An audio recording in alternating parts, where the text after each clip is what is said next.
to understand this, especially during times of economic hardship, like a global recession. The pressures are greatest to abandon our obligation to the environment or loosen its rules as we continue to address the issue of global warming. In a developing nation such as ours, making decisions that will ensure a healthy balance between development and conservation is always difficult. I am proud to have laid down enabling policies and foundations under the Green Philippines Initiative that are helping to ensure healthy and productive ecosystems. These include landmark laws like the Biofuels Act, the Renewable Energy Act, the Climate Change Act, the Integrated Coastal Management Act, which provides sustainable development of our coastal and marine environment and resources. This will become a legacy of my administration.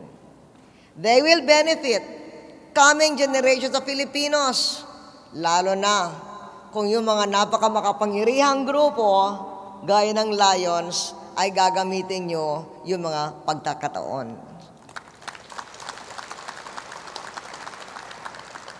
In consonance with the provisions of the Climate Change Act, the Climate Change Commission, which I chair as President of the Philippines, put together the National Framework Strategy on Climate Change to guide anti-climate change activities for the next 12 years. Our framework stands on two pillars: adaptation and mitigation. Adaptation means reducing risk and damage from climate change that is already happening. Mitigation means reducing the spread of climate change and, if possible, reversing the effects of climate change. Ngunit gaya ng sabi ko sa inyo, mabait na nga tayo eh. 1.6 tons na lang ang ating binubuga. Yung ibang bansa ang nagbubuga ng 6 tons. Sila ang mas may obligasyon sa mitigation. Kaya ang ating dapat gawin, ang core strategy natin ay adaptation, because we are a climate taker rather than a climate maker. Ano-ano itong mga ginagawa sa adaptation side? The framework covers the various efforts to make people and property less vulnerable to climate change, even if there's not much we can do by ourselves to stop climate change. It includes, for instance, integrated ecosystem-based management. Halimbawa, yung inyong mga management na inyong mga sariling negosyo.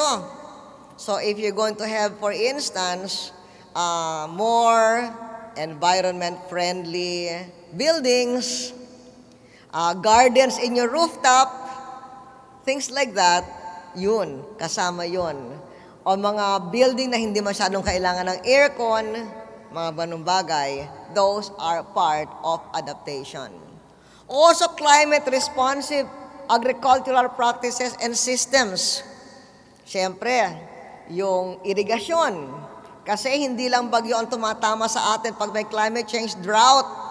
Kaya dapat may pagkakataon na yung ulan ng bagyo, nahuhuli natin para pagdating ng araw ng drought, magagamit naman for irrigation. That is part of adaptation.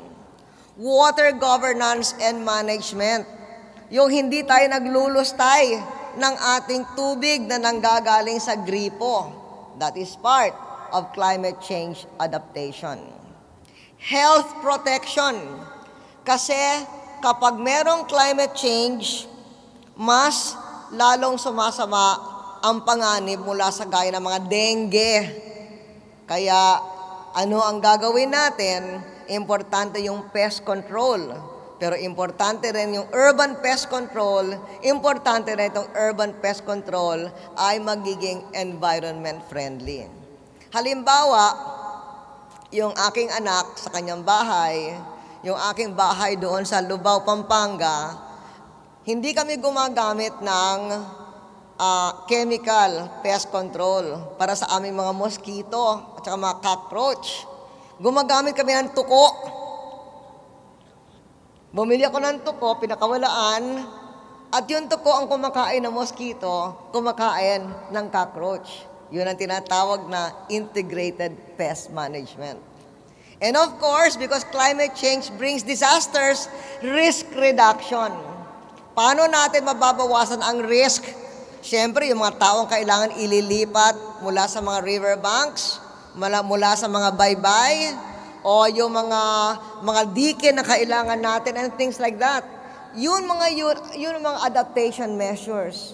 Yun ang bahagi ng ating framework strategy for adaptation against climate change.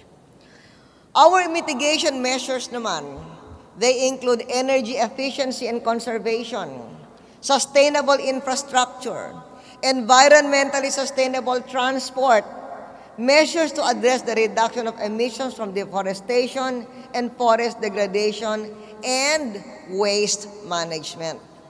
Halimbawa, isang kailangang ipairal natin ay yung materials recovery facility. Ito, kung kayo ay nagtatayo ng gusali para sa street children, makakatayo rin kayo para sa iba't ibang mga community ninyo ng materials recovery facility. Ito yung hahatiin yung basura sa wet waste and dry waste. Yung dry waste, pwede kayo magkaroon ng mga recycling machines para yung plastic, pwede magiging mga plastic building blocks. Yung mga food waste, pwede maging compost. That is what we mean by materials recovery facility.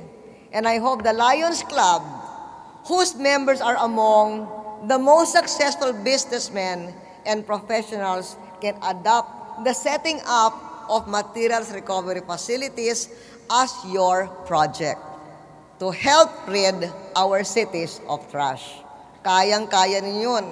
Yung pinakamurang MRF ay 200,000 pesos lamang.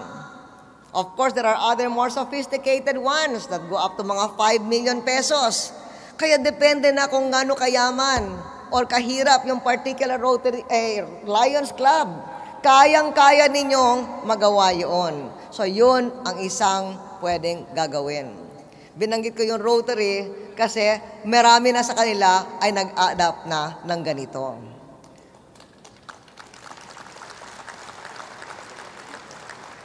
So, what I'm trying to say is that while we now have an enabling natural resource conservation policy environment, we continue to face the serious challenge of effectively implementing and enforcing these laws.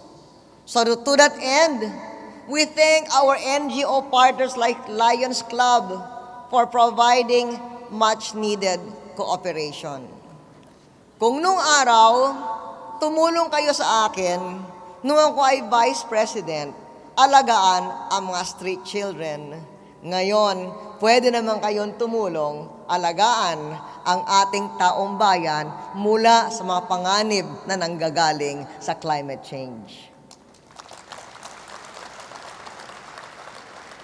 So let us continue to work together to preserve this beautiful country and leave it as a shining legacy for our children and our children's children. Mabuhay ang Lions ng Pilipinas. Maraming salamat sa inyong lahat.